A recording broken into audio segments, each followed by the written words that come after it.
All right, all right, all right. Clap it up, clap it up. Welcome. Once again, it's Monday. This is One West News Desk. This is ISUPK, Israelite School of Universal Practical Knowledge, out of One West 125th Street, Harlem, New York, under Commanding General Yohana. This is the One West News Desk out of Baltimore, under Captain Sapari, and I'm holding it down for Captain Sapari today. We coming to you live, bringing you local, national, and some international news, just to keep you up to date with what's going on in our town, around the town, and in the country. You understand?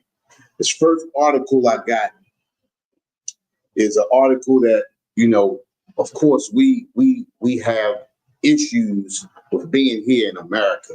You understand? And living as America lives. You understand? And now we've been exposed to the things of America. You understand? This first article is about, Baltimore man pleads guilty to sexually exploiting a minor. You understand? Right here in Baltimore, Maryland, Zachary Anthony Campbell, 33 of Baltimore, Maryland, pleads guilty today to 2 counts of sexually exploiting a minor. I was looking on the internet trying to find a picture, can't find a picture of the brother at all, you understand? And just by not being able to find a picture of him, I'm kind of guessing it may be an oppressor. I'm not really sure. I just been looking for a picture just to be sure, but I can't say whether it is or whether it's not. All of the articles that they have never shows a picture, doesn't describe them or anything. You understand? But a lot of times when they do that, a lot of times it's an oppressor. They like to, keep the oppressor's identity, a secret. But when it's us, they put us right there out there in the front. You understand? But we are in America, and America runs the airways. You understand? America, whatever they want you to see, they allow you to see.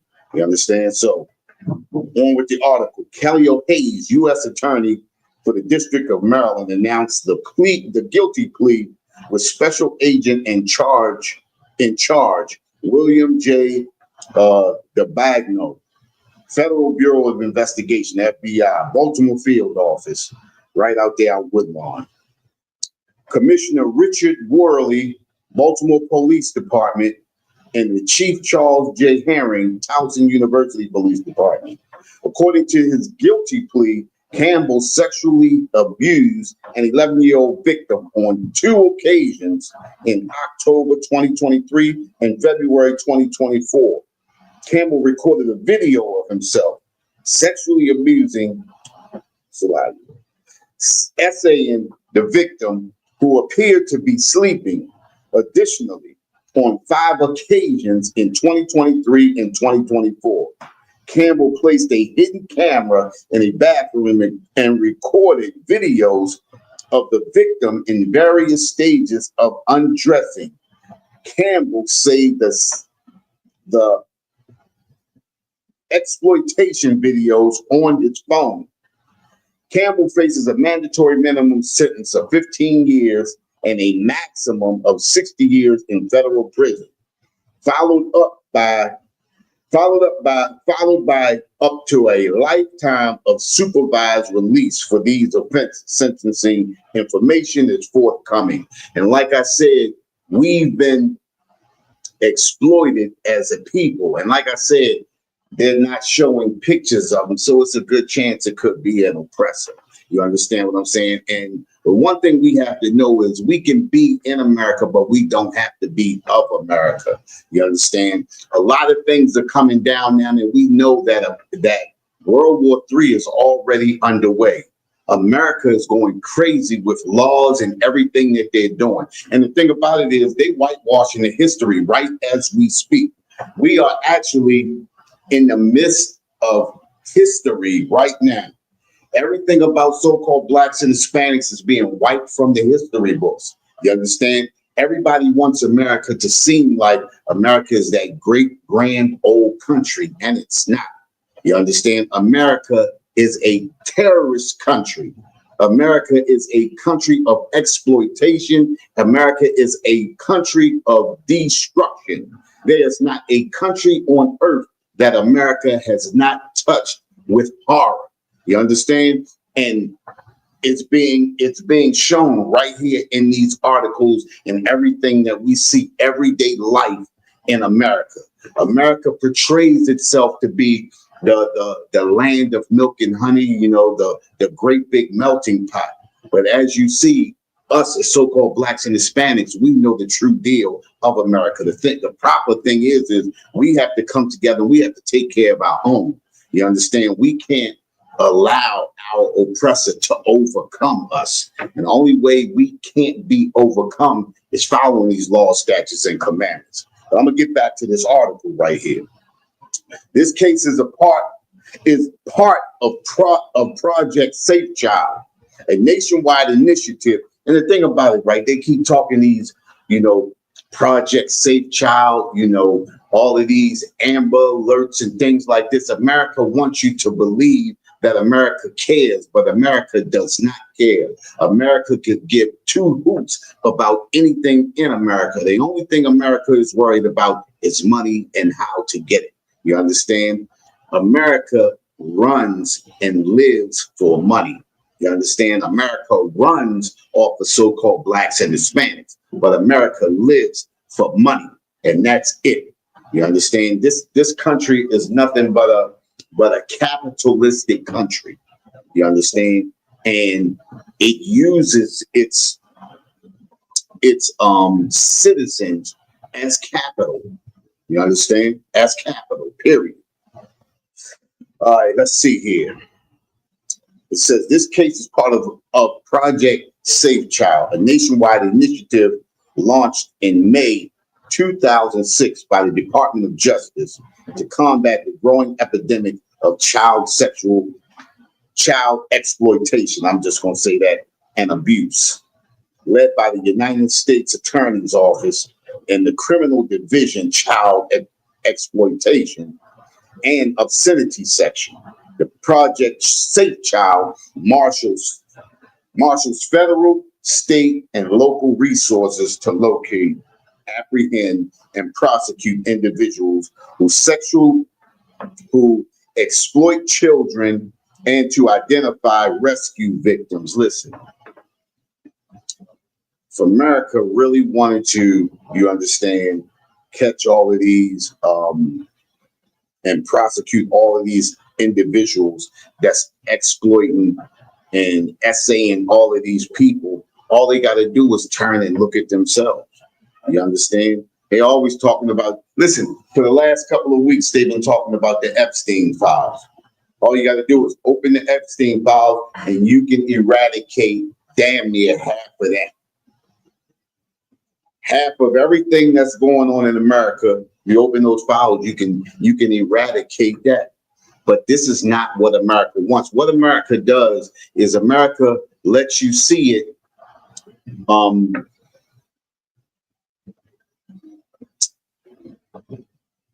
in a way, in an action that makes you believe that they're doing what they're supposed to be doing, when in fact it's only propaganda with America.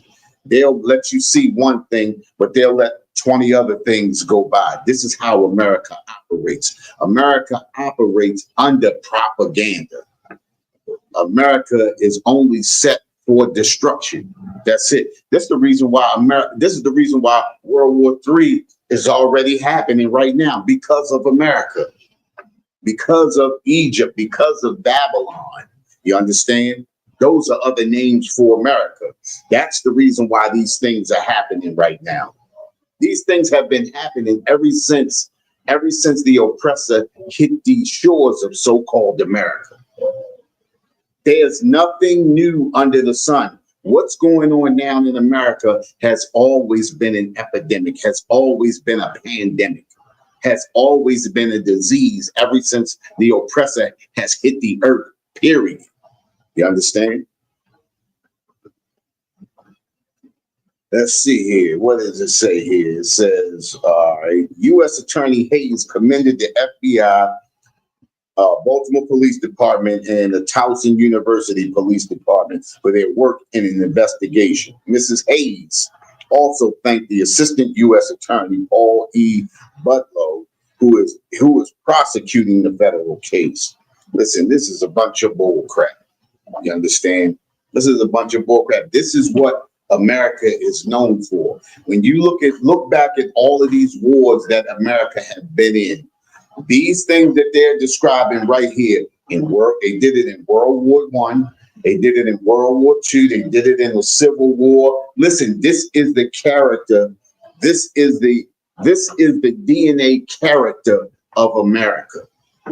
This is what America does. This is part of their DNA. There's nothing new about this. You understand? They want to make you believe that we're trying to do our best to do what we do. All they have to do is arrest themselves and we'd be good. That's it. Put yourself under lock and key and this country would be great. You understand? And I'm talking about the so-called oppressor and the so-called heathen. These heathen nations too. You understand? The reason why we see it so prevalent in our neighborhoods is because we take on the customs and cultures of our oppressor and the heathen nations that are around us. You understand? That's why the things that are happening in our neighborhood, and because we are only around our people, we believe we do it the most because we only see us doing it.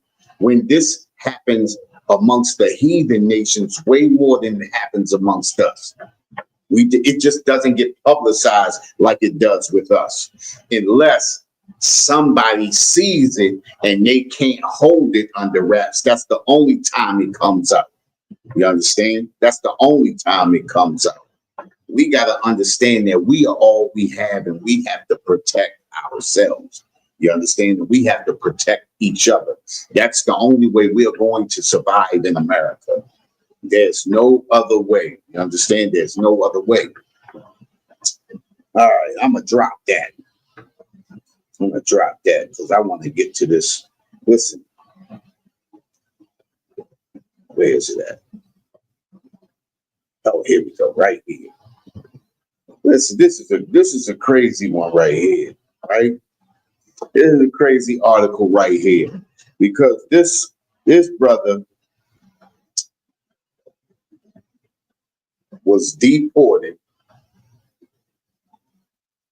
I believe. Let's read the article first. But it's crazy where they trying to send him back to. It says Kilmar Abrego Garcia facing deportation after being taken into custody at ICE office. Kilmar Abrego Garcia was taken into custody by U.S. immigration authorities at the Baltimore U.S. Immigration and Customs Enforcement Office on Monday morning. Now he will face efforts by the Trump administration to deport him. Abrego Garcia, 30 years old and a Salvadorian national, spoke at a rally before turning himself in. The administration has hit us hard, but I want to tell you guys something.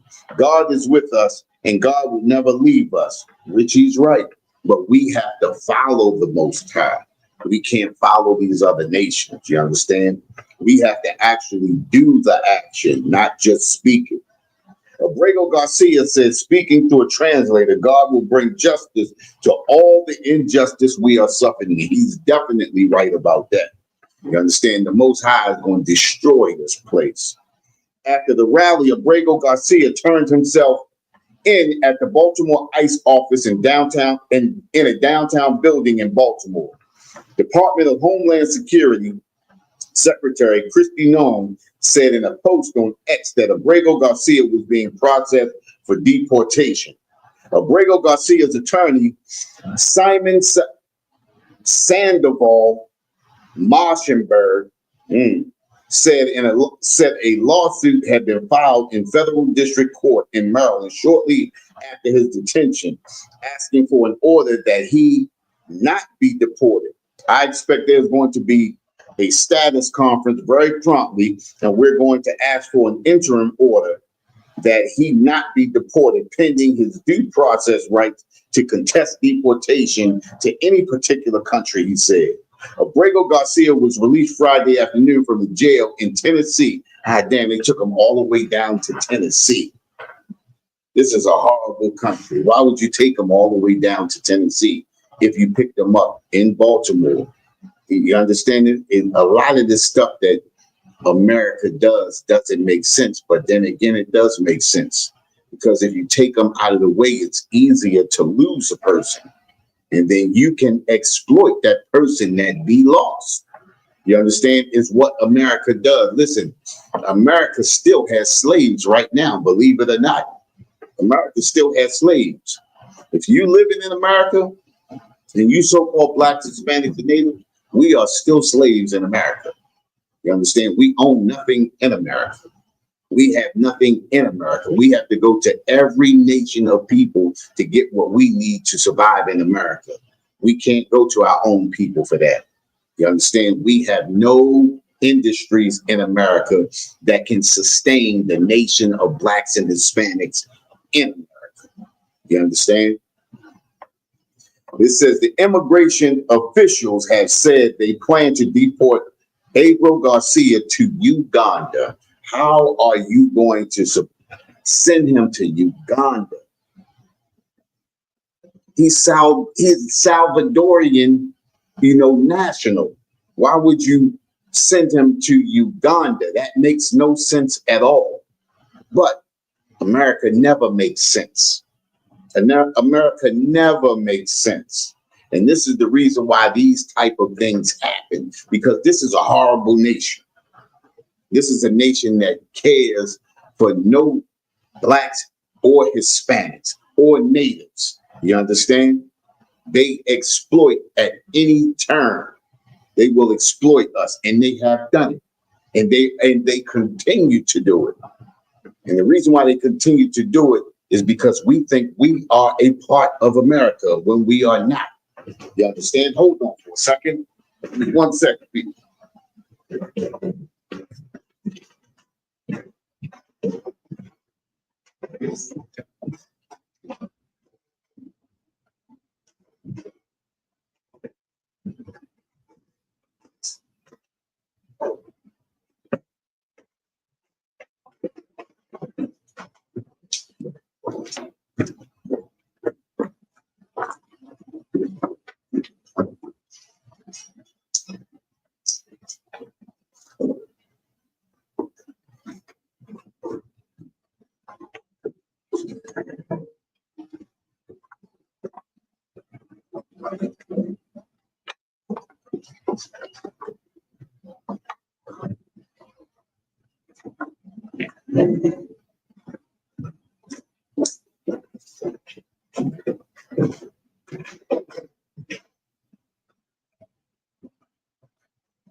All right. Here. All right. Says the immigration officials have said they plan to deport Abrego Garcia to Uganda, which recently agreed to a deal to accept a certain deportee from the U.S. He declined an offer to be removed to Costa Rica in exchange for pleading guilty to human smuggling charges. However, filing in federal court showed the Costa Rican government saying Abrego Garcia would be welcomed as a legal immigrant and wouldn't face detention. Abrego Garcia was released from a Tennessee jail on Friday, after months of protests and advocacy efforts calling for his freedom. He had been mistakenly deported to a prison in El Salvador. It's not a mistake that they deported him there. They did it on purpose. You understand? They don't care where they send you. Oh, man. Let's get this right. Okay.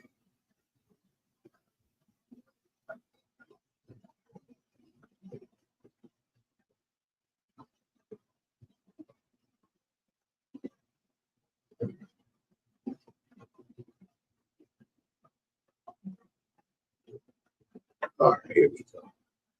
Abrego was released from a Tennessee jail on Friday after months of protests and advocacy efforts for calling for his freedom. He had been mistakenly deported to a prison in El Salvador. Listen, it wasn't a mistake that he was sent there. You understand? It was done on purpose. They don't care where they send us as long as we not in America. That's all America cares about. America cares about America. You understand? And it's about time we stand up for each other. We have to stand. You understand? Because no other nation is going to stand for us. We stand for all of these other nations, whether it be Ukrainians, whether it be the French, when they going through something, whether it be South Africa, all of these other nations, we continually stand for these nations, but none of these nations stand for us. We need to stand for us and not worry about those other nations, because those other nations are not worried about us. You understand? Let's be a family again. Let's do that. You know? Now, I'm gonna drop that article. So I got another article here, right here, man. This is really a heavy article right here. And this article right here is important, right? Because this is what happened to us during integration. When you give up everything that you got,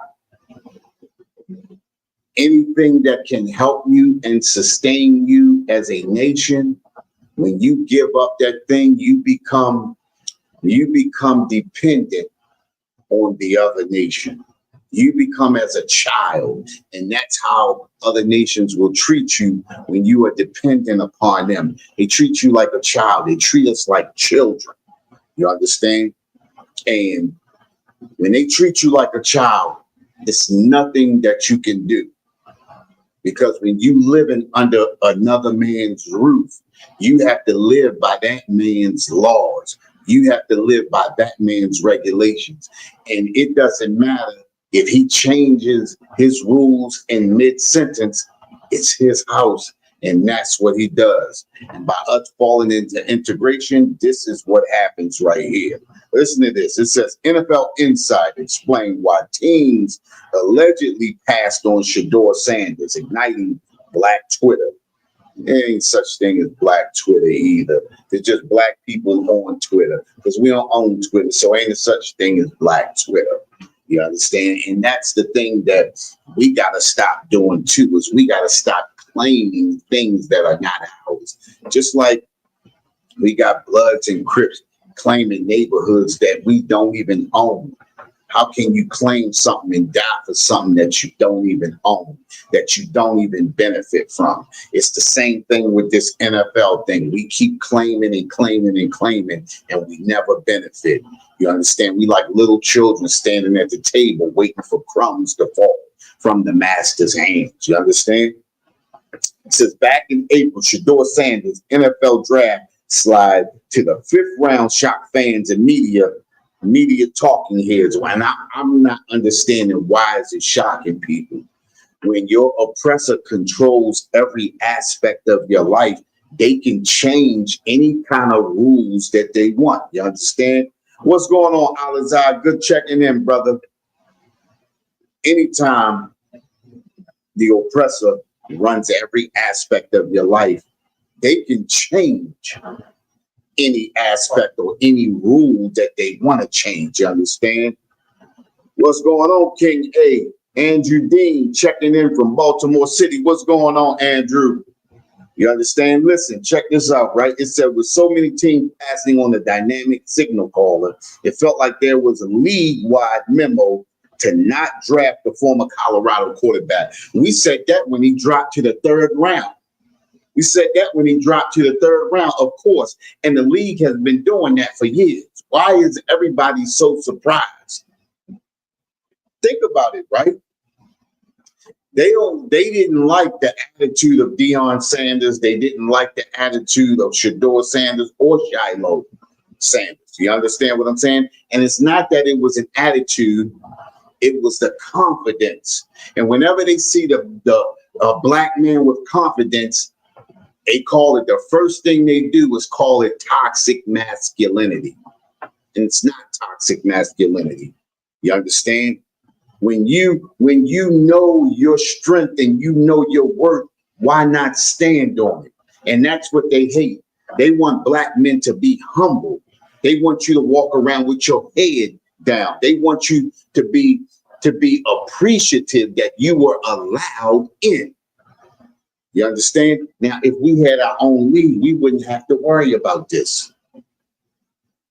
Everybody knew how great that brother was. You understand? Projected to go in the first round, either 1 or 2, and he slid to the 5th round, a pick 133. This is what happens when your master makes the rules. It was a league-wide thing, and it was a memo went around not to draft them. Why are we so surprised? We shouldn't be surprised. These are the things that happen. You understand? Think about it, right? Just like we always say, when they standing there in that what they call it, the NFL combine, they're doing nothing but poking and prodding you like cattle. It's nothing but like a slave trade, a slave auction. That's all it is. Run, jump, stand. Then they want you to smile at every little thing, show your teeth. You understand what I'm saying? Do this, do that. They're working you out. I don't know if I want that Negro. Let me check the next Negro. Let me look at his teeth. You understand what I'm saying? Basically, that's what it is. That's what it is. Think about it, right? Think about what Deion Sanders did when he went to Jackson State. They didn't care about Jackson State till Deion Sanders got there. It's not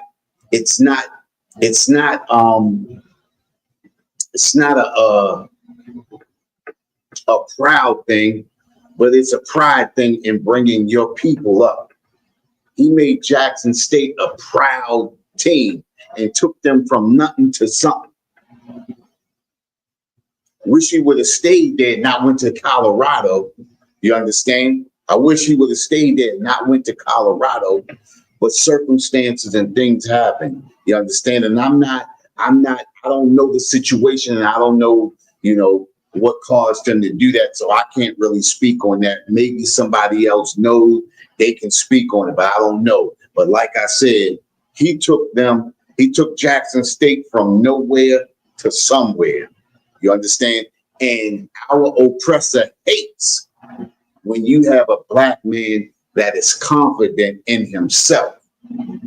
He brought confidence to Jackson State, and it showed in their play. It showed in their play. And think about this, right? There have never really ever been any great coaches in the NCAA. The problem is, and not the problem, but the difference is they've been picking Negroes. They've been picking blacks and Hispanics. That's what makes them look great. They are not great. The team is great. Think about it, right? They go out and pick talent. How hard is it to pick the best talent? When you get to look at the best talent, how hard is it to pick the best talent? Why do you think they were so mad when all of those first round draft picks begin to go to Jackson State? All of those projected top players in the United States begin to go to Jackson State. Because they understood that they're not great coaches.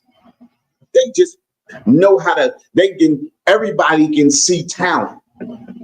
We all can see talent. And because the great talent was not coming to them, now we have a thing against you. And then this is what happens. You understand? Well, think about this. If we had our own schools, think about where we'd be. Think about if we had our own football teams like we had. Think about where we'd be. Think about where they would be if all of that talent came to black schools.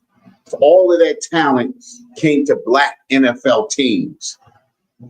where would we be? Where would they be? It's not hard to project that because you know all of the best talents say, well, I'm going to go to this school. I'm going to go to that school because I know I'm going to get exposure. But you understand something. If enough of you go to black schools, you're going to get exposure right there. If push comes to shove, it's enough black NFL players out here to start a league of their own.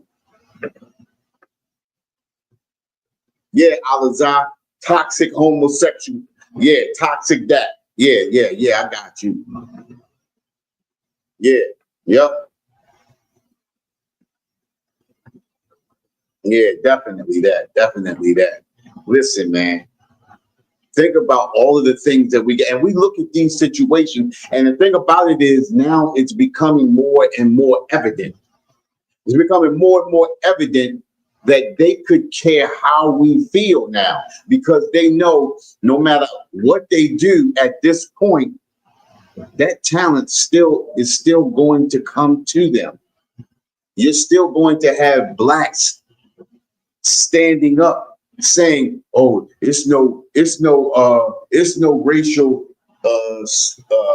turmoil in the NFL." You're always going to have Negroes to stand up and do that because you always need a token Negro to do that. Always. And it's always the ones that you least expect. We know about the ones that's out the front, but it's always the ones that you least expect. Think about this too, right? I'm going to tell you how horrible the NFL is. The NFL is so horrible, they have a rookie symposium. And in the rookie symposium, they encourage NFL players and rookies not to go back and help the people in their own communities, in their old communities. Instead, you need to help the people in these communities that we go to, that we send you to. And this is the reason why none of our communities get built up. This is the reason why our children don't really get inspired until we see them on TV. But those other kids where they're going at, they get wholly inspired because those people come out and see them. They get to talk, touch, and do everything and interact with them. We don't get that. That's the reason why we continue to do all of the ignorant stuff on the street that our oppressor does. This is the reason why we continually take on the characteristics of our oppressor. Because of situations just like this, all we have to do is take a stand. Eventually, we're going to have to stand up and say, you know what? I'm going to go there. If it doesn't happen for me, I have a way out. I have you can get a degree or whatever, or start a business. But we have enough black NFL players right now and past players that can put together enough money to start their own league. When is that going to happen? I see a lot of them come on TV and complain about what's going on in the NFL, but I don't see any of them making or taking the initiative to move on it. That's the difference. It's okay to speak on it, but it's a different thing to move on it. It's a different thing. And think about it, right? Deion Sanders moved on it. He went to Jackson State. He changed the culture of Jackson State. He took them from last to first. Well, think if we continually did that, think what would happen. If we continually did that. If we continually looked out for our people and left everybody else by the wayside. Now think about it, right? Think about it. 15 to 20 years of doing that. Think about what the NFL would look like, and think about what it would look like if we started our own league in 15 to 20 years. Think about it, because the talent is with us.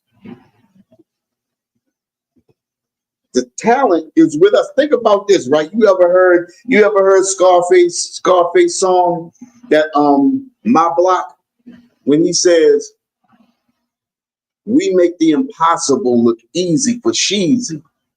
I never leave my block. My cats need me. You understand what I'm saying?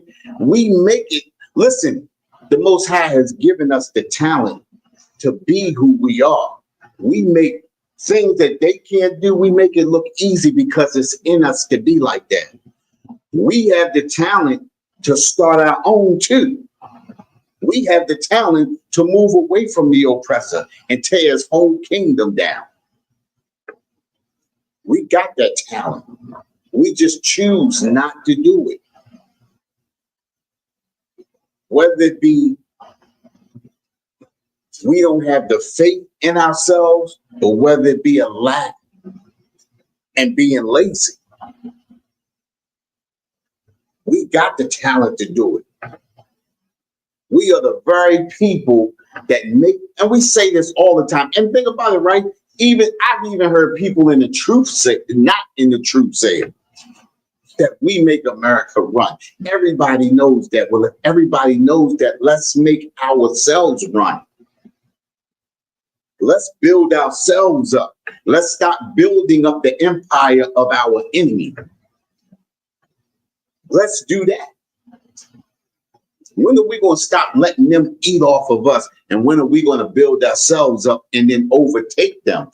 I'm not talking about by war, but when you begin to build up your industries, their industries fall. Listen, when one kingdom falls, another kingdom rises.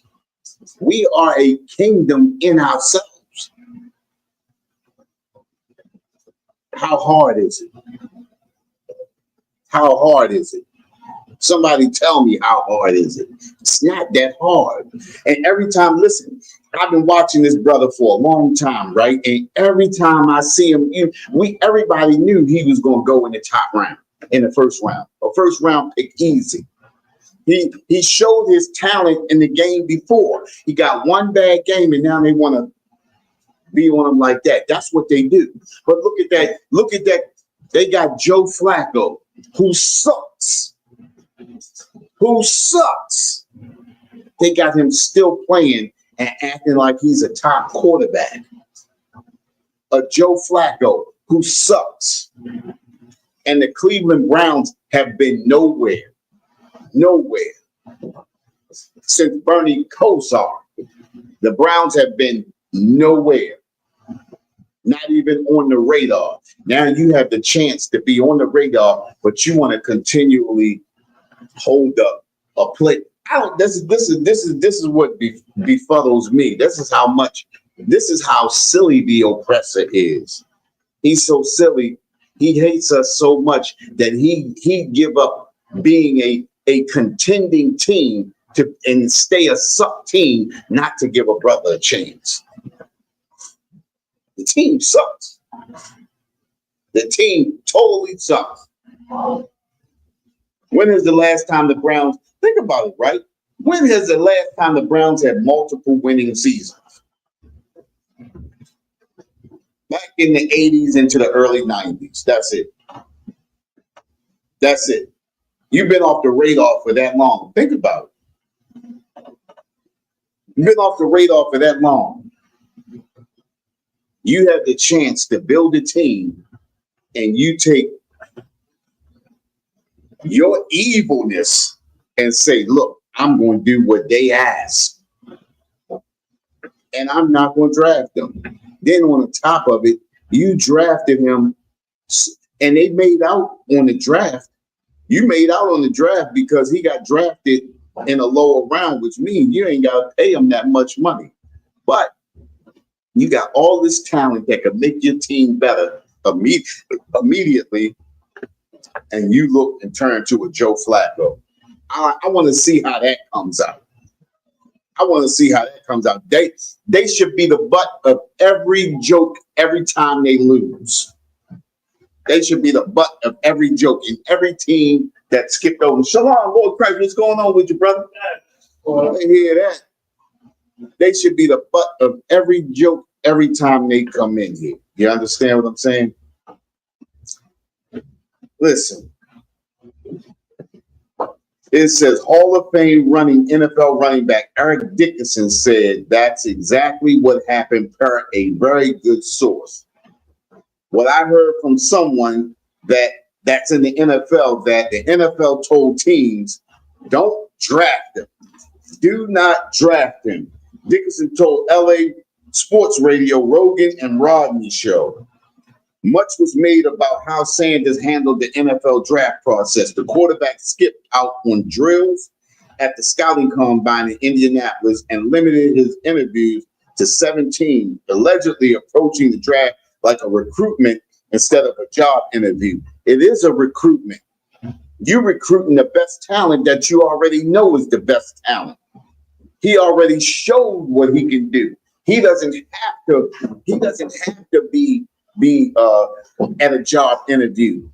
You need him. Now, of course, he needs the job, but you're supposed to be recruiting him. Again, just like they recruited him in college, you're supposed to be recruiting him into the NFL. You already know what he can do. Think about it. They didn't have a problem recruiting Barry Sanders, right? They didn't have a problem recruiting Emmitt Smith. They didn't have a problem with recruiting who was that? Joe Montana. They didn't have a problem with recruiting Reggie White or none of those players, right? So now all of a sudden, when a man has confidence in himself, you have a problem with recruiting.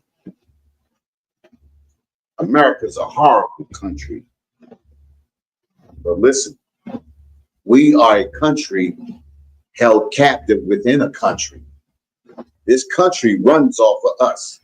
It's time for us to start standing on our confidence. Standing on your confidence means moving ourselves away from America, even if it means starting our own teams. I mean, think about it, right? He just said they sent a memo to all of the teams not to draft him. Much was made about how Sanders handled the NFL draft process. The quarterback skipped the combine and all that. So what? There's a lot of players skip the combine. You understand?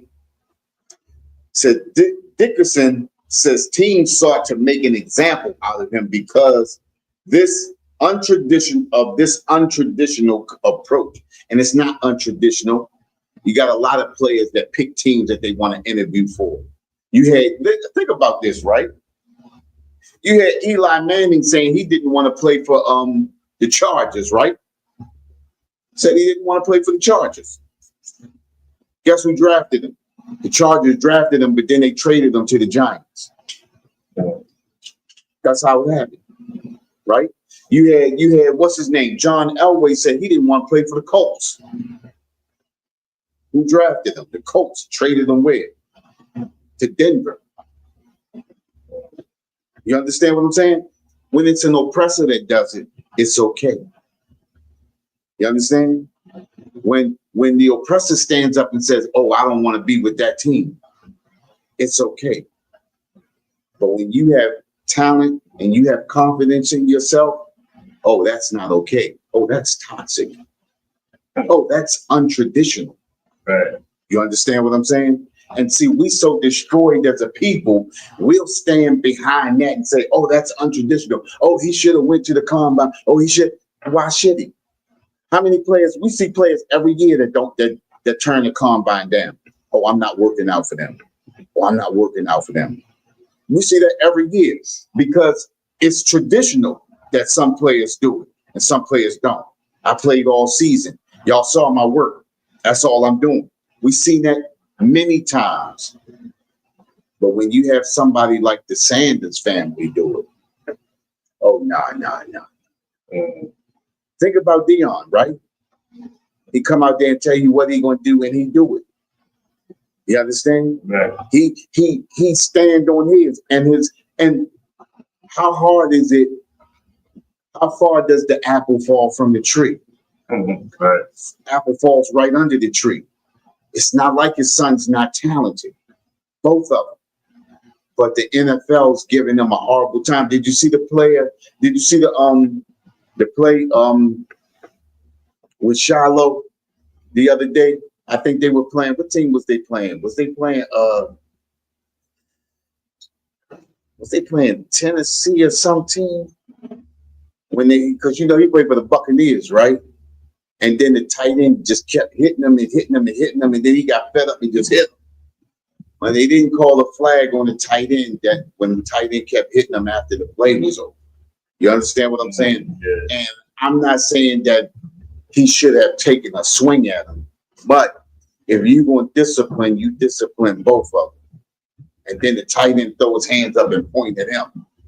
After you kept boom, boom, boom, boom, boom, boom, boom, boom, the play was over. You understand what I'm saying? But when you have it out, and that's the problem with us now. And see, because we don't stand with our people. But look how they made him drop from the 1st to the 5th round, because the oppressor stands with the oppressor. Send out a memo, say don't draft him. He dropped all the way to the 5th round, knowing he was supposed to be in the 1st round. He supposed to either went the 1st or the 2nd pick. Browns was going to draft up. They was going to draft up and pick him. They got so anxious that they said, fuck it, we picked them. Picked them in the 5th round. They wasn't supposed to pick them, though. Yeah. You understand what I'm saying? They were supposed to let him fall to the undraft chart. Then let him go work out for a team. You understand what I'm saying? Yeah. But the thing is the Browns needed him so bad that they said, F it, we taking him.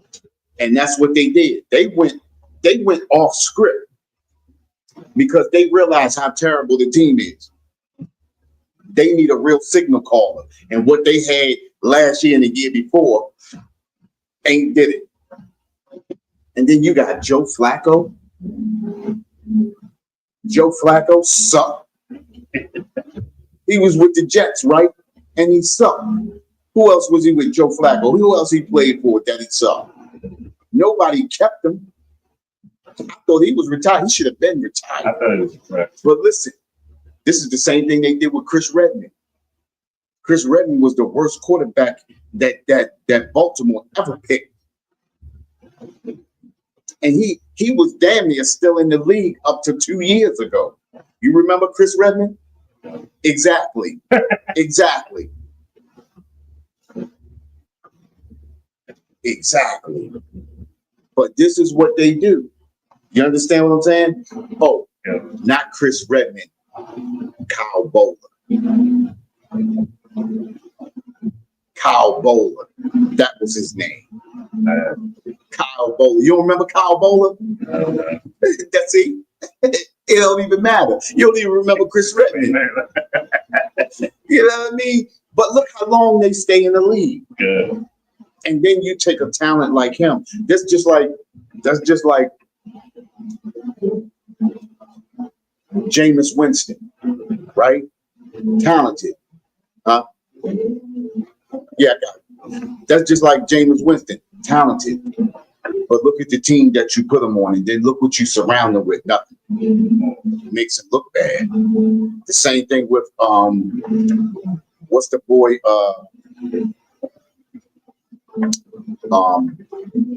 Tyrod Taylor. Talented. But when you put him on a team that's not talented, then look what you got. Then what you do is you trade him, and then you get the dude at Buffalo now. You understand what I'm saying? They got the dude at Buffalo now. You know the quarterback at Buffalo, the white dude. But you put talent around him so that he can flourish. And if you look at every team that a black quarterback goes to, they never put the talent around them to make them flourish. Even when Lamar Jackson first came to Baltimore, he never had no receivers. Then he had that one receiver. What was that, Brown? The one receiver, Brown. The short dude. Yeah, the real short dude. Yeah. Brown. No talent around. But when Joe Flacco was here, look at all that that talent they put around him. You understand what I'm saying? So now look at Lamar Jackson. Look at how many. Who's their number one wide receiver in Baltimore?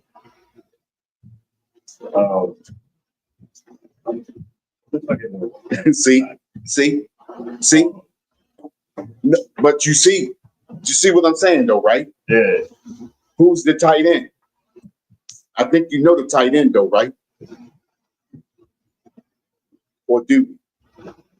Who? Who's the tight end?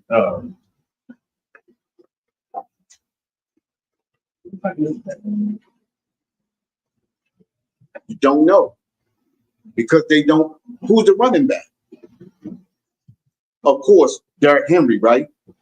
That's what I think. Yeah, but of course, Derrick Henry. But how many years was Lamar looking good before Derrick Henry got there?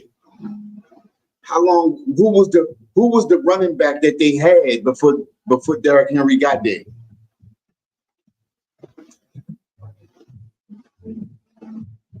See, this is what they do to us when it comes to putting talent around us to help us out. You understand what I'm saying? If it's an oppressive quarterback, they make sure he got all of the tools that he needs to flourish. Now look at this, right? Think about this. I'm gonna go back for you a little bit. Look at New England Patriots. When they went on their tight run, right? When they went on their tight run, who did Tom Brady have?